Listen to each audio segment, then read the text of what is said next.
یہ تو ہم سب کو معلوم ہے کہ ہمارے مولا و آقا امام زمانہ جل اللہ تعالی فرجہ محرم کے مہینے میں ظاہر ہوں گے۔ محرم کی 10 تاریخ ہوگی اور جمعے کا دن ہوگا، وقت ہوگا فجر کا۔ سال کون سا ہوگا؟ سال کے بارے میں صرف ایک چیز بتائی گئی ہے کہ تاک سال ہوگا۔ تاک یعنی آڈ نمبر، ایون نہیں، وہ نہیں کہ جو 2 میں تقسیم ہو جائے، 1 3 5 21 25 27 29 ایسا سال ہوگا۔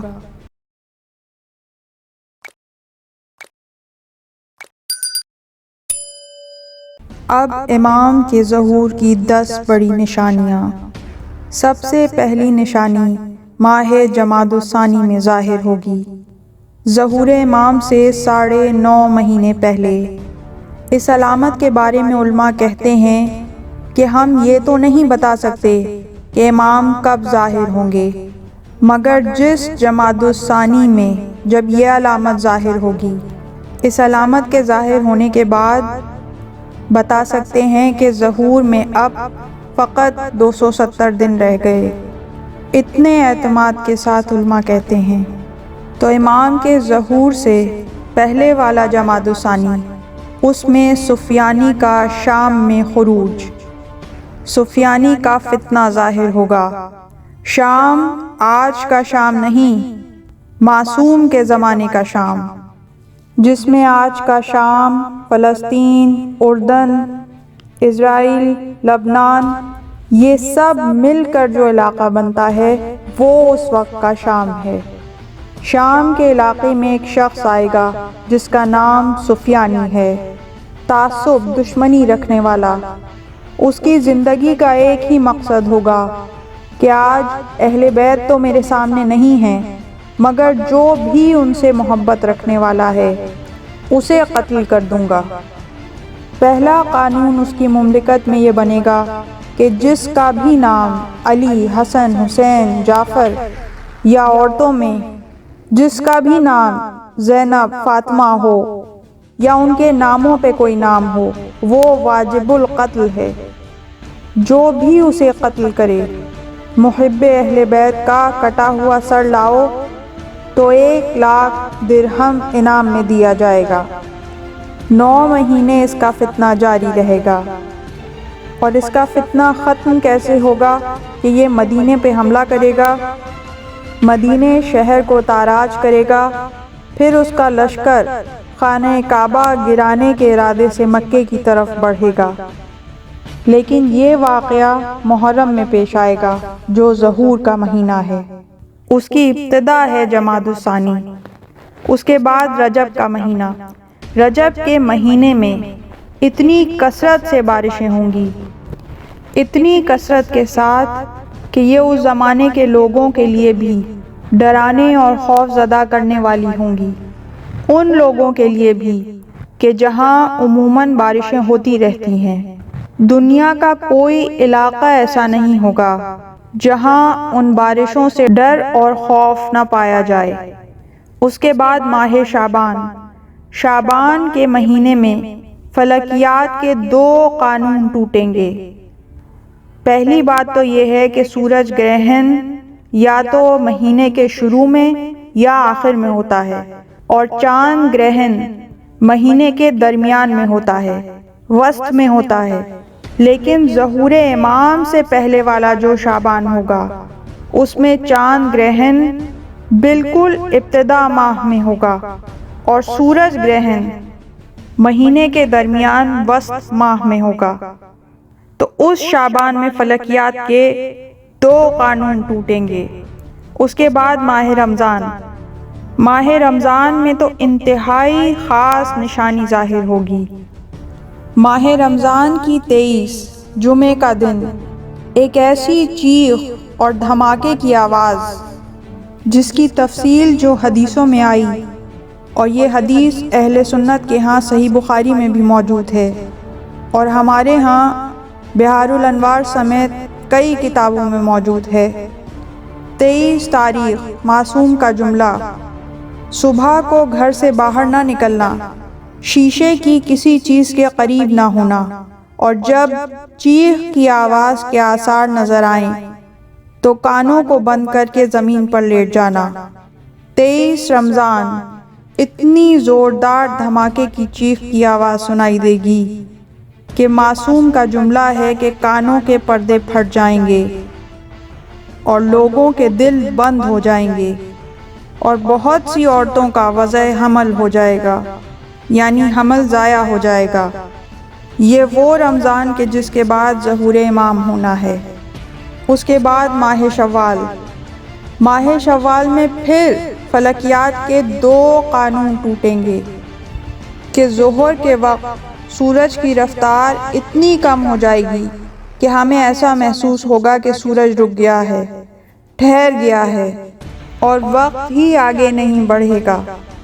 اور اسی شوال میں فلکیات کا دوسرا اصول جو ٹوٹے گا کہ شوال میں ایک دن سورج مشرق کے بجائے مغرب سے طلوع ہوگا، جسے فلکیات کے اعتبار سے بیان کریں تو کہا جائے گا کہ زمین کی گردش الٹی ہو جائے گی اور ہمیں سورج مغرب سے طلوع ہوتا ہوا نظر آئے گا۔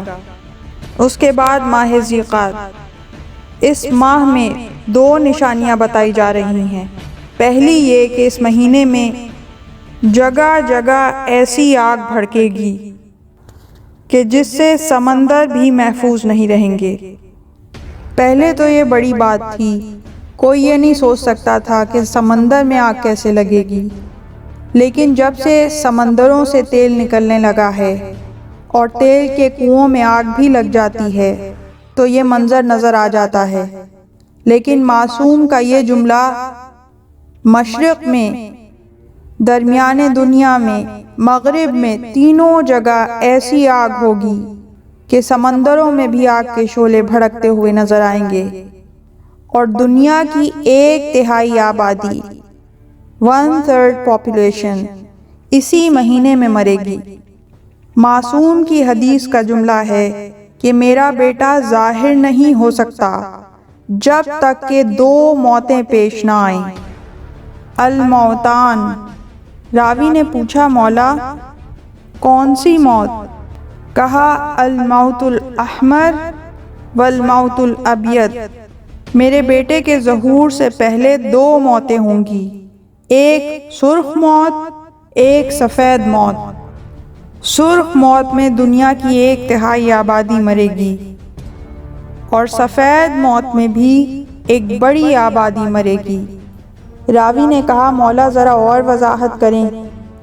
کہنے لگے میرے بیٹے کے ظہور سے پہلے ایک ایسی جنگ چھڑے گی جس کے نتیجے میں اتنا خون بہے گا کہ 1/3 آبادی مرے گی، بہتا ہوا خون جسے سرخ موت کہا۔ اور پھر جنگیں جب بھی ہوتی ہیں اس کے بعد اتنی تباہی ہوتی ہے کہ اس کے نتیجے میں بیماریاں بھی پھیلتی ہیں اور بربادی بھی پھیلتی ہے، اور کبھی قحط کی صورتحال رونما ہو جاتی ہے۔ اب جنگوں میں صرف عام ہتھیار استعمال نہیں کیے جاتے، زہریلی گیس بھی استعمال کی جاتی ہیں، مہلک جراثیم بھی استعمال کیے جاتے ہیں، جس کے نتیجے میں دنیا میں ایک ایسا قحط پڑ جائے گا جس کی وجہ سے 1/3 افراد اور مریں گے، اور ہر طرف کفن ہی کفن نظر آئیں گے۔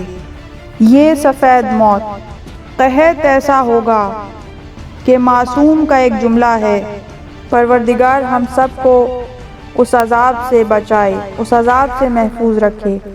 معصوم کا جملہ ہے کہ اتنا شدید، اتنا بھیانک قحط ہوگا کہ باپ ایک روٹی کے بدلے خود اپنی بیٹی کو بازار میں فروخت کرنے کے لیے تیار ہو جائے گا۔ یہ ماہ ذیقعدہ ہے جس میں دنیا کی ایک طرف آگ بھڑکے گی اور دنیا کی 1/3 سے زیادہ آبادی مرے گی۔ اور پھر ماہ ذی الحج آ گیا۔ اس مہینے کے آخر میں ایک ایسا واقعہ پیش آئے گا کہ جس کے بارے میں معصوم کا جملہ ہے کہ جب یہ واقعہ پیش آ جائے تو سمجھ لو کہ اس کے یعنی اس واقعے اور میرے بیٹے کے ظہور کے درمیان 2 ہفتوں کی مدت نہیں ہو سکتی، یعنی 2 ہفتوں کے اندر اللہ اس واقعے کا انتقام لے گا اور اپنی حجت کو ظاہر کرے گا۔ وہ کیا واقعہ ہے؟ نفس زکیہ کی شہادت۔ یہ ماہ ذی الحج کے آخر میں ہے، اس کا مطلب 25 ذی الحج سے 30 ذی الحج کے درمیان اس واقعے کو پیش آنا ہے۔ نفس زکیہ کون ہے؟ نفس زکیہ کوئی نام نہیں ہے، یہ ایک لقب ہے، ٹائٹل ہے۔ نفس عربی میں کہتے ہیں شخص کو، انسان کو، جان کو۔ زکیہ پاک و پاکیزہ، ایک انتہائی مقدس و متقی و پاک و پاکیزہ انسان شہید کیا جائے گا۔ روایتوں میں ہے 2 چیزیں بیان کی گئیں، ایک تو یہ کہ نہ صرف وہ عقیدتاً اہل بیت کے ساتھ ہوں گے بلکہ نسل امامت سے ان کا تعلق ہوگا، اور دوسری بات کہ ان کی شہادت حج کے بعد مکے کی مقدس سرزمین پر ہوگی اور ان کا مقدس خون خانہ کعبہ کے سامنے بہایا جائے گا۔ بلکہ روایت میں تو اور تفصیل ہے، بین رکن والمقام، حجر اسود اور مقام ابراہیم کے درمیان ان کا خون بہایا جائے گا۔ جرم ایک ہوگا، محبت اہل بیت، وہ سرزمین جہاں پتا توڑنا حرام ہے۔ جو اس سرزمین میں داخل ہوا اللہ نے اسے تحفظ دیا۔ وہاں اتنی مقدس شخصیت کو محبت اہل بیت کے جرم میں قتل کیا جائے گا۔ اس خون ناحق کے بعد 15 دن کے اندر ظہور امام ہونا ہے۔ یہ ماہ ذی الحج ختم ہوا اور ماہ محرم آ گیا۔ دیکھیے، ماہ جمادی الثانی، رجب، شعبان، رمضان، شوال، ذی القعدہ اور ذی الحج، یہاں تک کی تفصیل معصوم نے بیان کر دی۔ ان اذہان کے لیے جو اچانک ظہور کو شاید قبول نہ کر پائیں، ان کے لیے یہ نشانیاں بتا دیں تاکہ خود کو ظہور کے لیے تیار کریں، اور دوسری طرف جب یہ نشانیاں ظاہر ہوں تو مومنین کو پتہ چل جائے کہ اب امام کا ظہور ہونے والا ہے۔ 8ویں نشانی حضرت عیسیٰ علیہ السلام کا ظہور۔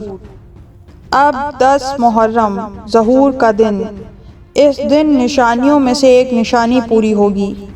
روایتوں میں بیان کیا گیا 8 نشانیاں آپ نے اب تک سن لیں، اب 9ویں کو سن لیجئے۔ یہ 9ویں آخری نشانی ہے امام کے ظہور سے پہلے کی، کیونکہ 10ویں نشانی امام کے ظہور کے بعد ظاہر ہونا ہے۔ وہ 9ویں نشانی کیا ہے؟ وہ 9ویں نشانی یہ ہے کہ فجر کا وقت ہے، دنیا سو رہی ہے یا اپنے اپنے کاموں میں مشغول ہے، اپنے اپنے کاموں میں لگی ہوئی ہے۔ ایک آسمانی آواز ظاہر ہوگی، جاء الحق وزہق الباطل ان الباطل کان زہوقا، حق آ گیا، باطل مٹ گیا اور باطل کو مٹنا ہی ہے۔ یہ آسمانی ندا آئے گی، دنیا کو معلوم ہو جائے خدا کی آخری حجت نے ظہور کیا ہے، فوراً ان کی مدد کو جاؤ۔ یہ آسمانی آواز اب کس طریقے سے آئے گی؟ یہ آسمانی آواز ہم تک کیسے پہنچے گی؟ یہ تفاصیل روایت میں نہیں ہے۔ ہم براہ راست سنیں، ٹیلی ویژن سے سنیں یا اخبارات کے ذریعے سے ہم تک پہنچے، بس اس قدر بیان ہوا ہے کہ دنیا کے ہر انسان تک یہ پیغام پہنچ جائے گا، چاہے وہ نیو یارک میں رہنے والا ہو، لندن میں رہنے والا ہو، آسٹریلیا میں ہو، پاکستان میں ہو، ایران میں ہو، یا افریقہ کے جنگلوں میں یا ہمالیہ کے پہاڑوں میں رہنے والا ہو۔ یہ پیغام ہر ایک تک پہنچنا ہے۔ بس جیسے ہی یہ پیغام پہنچا، جیسے ہی یہ آسمانی آواز آئی، اس پیغام کو دنیا والوں نے سن لیا۔ اب رد عمل کیا ہے؟ ری ایکشن کیا ہے دنیا والوں کا؟ دنیا کے تمام لوگ 3 گروہوں میں تقسیم ہو گئے۔ پہلا گروہ وہ جو اکثریت کا ہوگا، انہوں نے جب یہ آواز سنی تو یا ہنس دیے یا مذاق اڑایا یا ٹال گئے یا یقین نہ کیا یا سمجھ ہی نہ پائے۔ اس گروہ میں تمام کافر بھی آ گئے، مشرک بھی آ گئے، منکر امامت بھی آ گئے، یہ سب لوگ آ گئے۔ یہ ہے کیا اعلان واضح نہیں ہوا ان کے لیے، مذاق اڑا کے اس کو نظر انداز کر دیا۔ اکثریت تو یہیں پہ ہٹ گئی۔ اب وہ لوگ بچے جن کو یقین آ گیا، اور نہ صرف یقین آیا بلکہ وہ پکار اٹھے، یہی وہ اعلان ہے جن کے ہم منتظر تھے، بلکہ نہ صرف منتظر تھے بلکہ اسی اعلان کے لیے تو ہم جی رہے ہیں۔ ہمارا مقصود، ہماری دعا قبول ہو گئی، ہمارا امام آ گیا، دوڑے امام کے پاس جانا ہے۔ اس کا مطلب کیا ہے؟ یہ سب صاحب ایمان ہیں، لیکن صاحب ایمان کے دو گروہ سامنے آئیں گے۔ سب نے کہا جانا ہے، پہلے گروہ نے بھی کہا، دوسرے نے بھی کہا، مگر جانا کب ہے؟ اب اس میں اختلاف ہو گیا۔ مومنین کی اکثریت نے کہا کہ جانا ہے، لیکن ایک دم سے کیسے چلے جائیں؟ بیوی ہیں، بچے ہیں، معاملات ہیں، لوگوں کے لین دین ہیں، تعلقات ہیں، ان معاملات کو نمٹا لیں، سیٹل کر لیں، اس کے بعد جائیں گے۔ پہلے سب کچھ طے ہو جائے پھر اس کے بعد جائیں گے۔ بس اسی ٹال مٹول میں رہے، یہاں تک کہ معصوم نے روایت میں فرمایا کہ شام ہو گئی۔ جیسے ہی شام ہوئی، شیطان کی ندا آئے گی کہ اے دنیا والوں، خدا کی حجت نے شام کے علاقے میں ظہور کیا ہے۔ اب لوگ چکرا جائیں گے، کنفیوز ہو جائیں گے، صبح کا اعلان صحیح ہے کہ شام کا اعلان صحیح ہے؟ امام مکے میں ہیں یا شام پہنچ گئے؟ صبح سے شام کر دی، یہاں تک کہ دوسرا اعلان ہو گیا۔ یہ کنفیوز ہو گئے، ایک دوسرے سے کہنے لگے پہلے بھی تو ایسا ہو چکا ہے۔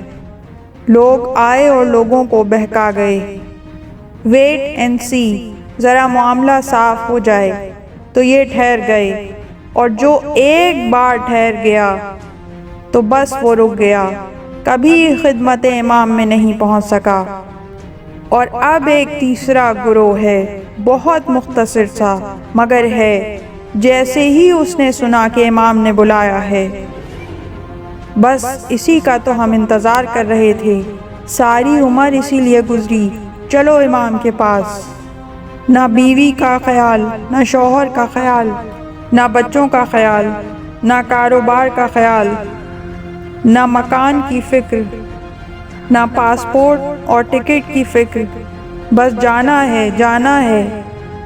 بھئی پہلے یہ تو معلوم کر لیں کہ آج فلائٹ جا رہی ہے یا نہیں۔ یہ مسئلہ نہیں ہے، ہم خود سے جائیں تو یہ سارے انتظام کرتے ہیں۔ ہم خود سے نہیں جا رہے ہیں، کسی نے بلایا ہے، یہ امام کا کام ہے۔ ہم نے تو بس قدم بڑھانا ہے، اور یہی ہوگا۔ ایک قدم گھر سے باہر نکالا، معلوم ہوا کہ اب نہ اپنا گھر رہا، نہ اپنی گلی رہی، نہ اپنا محلہ رہا، نہ اپنا شہر رہا، نہ اپنا ملک رہا، نئی جگہ آ گئی، مگر اتنی نئی بھی نہیں ہے۔ سامنے خانہ کعبہ صاف پہچانا جا رہا ہے، اور وہ ہجوم سا نظر آ رہا ہے، اور واقعاً امام حجر اسود سے ٹیک لگائے بیٹھے ہیں، ہاتھ آگے بڑھایا ہوا ہے، اور کچھ لوگ ہم سے پہلے پہنچ کے بیعت کر چکے ہیں۔ یہ ہم سے پہلے کون پہنچ چکے ہیں؟ ہم تو سب سے پہلے آئے ہیں۔ پتہ چلا جبرائیل ہیں جو ہم سے پہلے بیعت کر چکے ہیں، میکائیل ہیں، اسرافیل ہیں، ملک الموت ہیں، تمام فرشتے ہم سے پہلے پہنچ چکے ہیں۔ 3 نبی ہم سے پہلے آئے ہیں جو صدیوں سے زندہ ہیں، خضر ہیں، عیسیٰ ہیں، الیاس، اصحاب کہف جو صدیوں سے غار میں سو رہے تھے، وہ ہم سے پہلے آئے۔ قوم موسیٰ کے 15 آدمی ہم سے پہلے آئے، اصحاب پیمبر ہم سے پہلے آئے، پھر ہم بھی آئے اور آ کے قطار میں کھڑے ہو گئے۔ آئے اور لشکر امام میں شامل ہو گئے۔ راوی نے سوال کیا، مولا وہ جو پہلے تھے وہ آپ کے ماننے والے، وہ جو ٹال مٹول میں رہے، اور جو دوسرے وہ بھی آپ کے ماننے والے، مگر دوسرے بجلی کی تیزی سے پہنچ گئے، فرق کیوں ہو گیا؟ کہا عقیدہ دونوں کا ایک ہے، ہمیں مانتے ہیں، ہمارے بیٹے کو مانتے ہیں، لیکن جس کا عمل سست ہے وہ ہمارے بیٹے کے پاس سستی سے جائے گا، اور جس کا عمل تیز ہے وہ ہمارے بیٹے کے پاس تیزی سے پہنچ جائے گا۔ اللہم صلی علی محمد و آل محمد۔ پروردگار رحمتیں نازل فرما محمد اور ان کی پاک آل پر ہزاروں کروڑوں درود و سلام۔ اللہم عجل لولیک الفرج۔ پروردگار قائم آل محمد کو، ہمارے زمانے کے علی کو اذن ظہور عطا فرما۔ اس طرح کی مزید تحقیقی، علمی اور تاریخی ویڈیوز دیکھنے کے لیے چینل کو سبسکرائب کیجیے اور بیل آئیکن پہ کلک کیجیے۔ ویڈیو کو لائک کریں اور کامنٹس کے ذریعے بتائیے کہ آپ کو ویڈیو کیسی لگی۔ اگلی ویڈیو تک کے لیے خدا نگہدار۔